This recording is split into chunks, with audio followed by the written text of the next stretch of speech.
Think about the information trail you might leave behind you. Delete all stored numbers. Take out the SIM card. Make sure nobody can obtain information that they shouldn't have. The little robot is called Ono.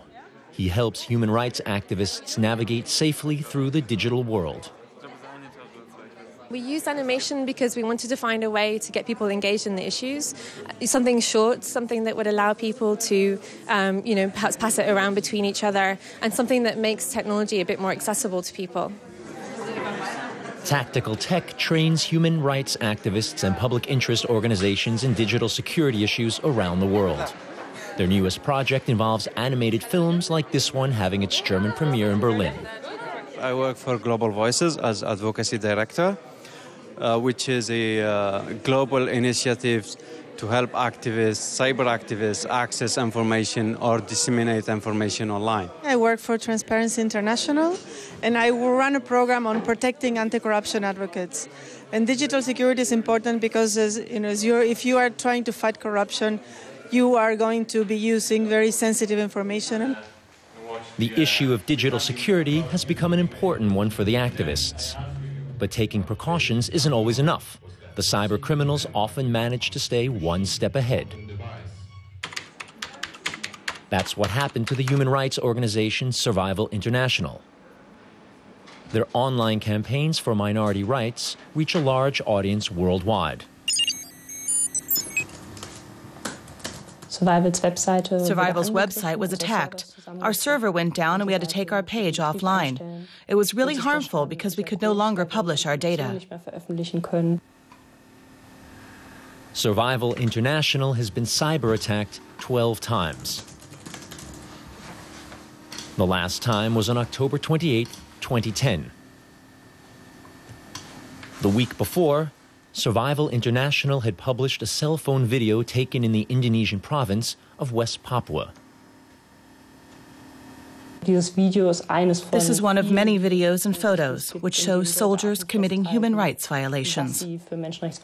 They're like trophies of a sort, as we've seen in other cases where people have been tortured, murdered, and expelled. Was the cyber attack an act of censorship by the Indonesian government?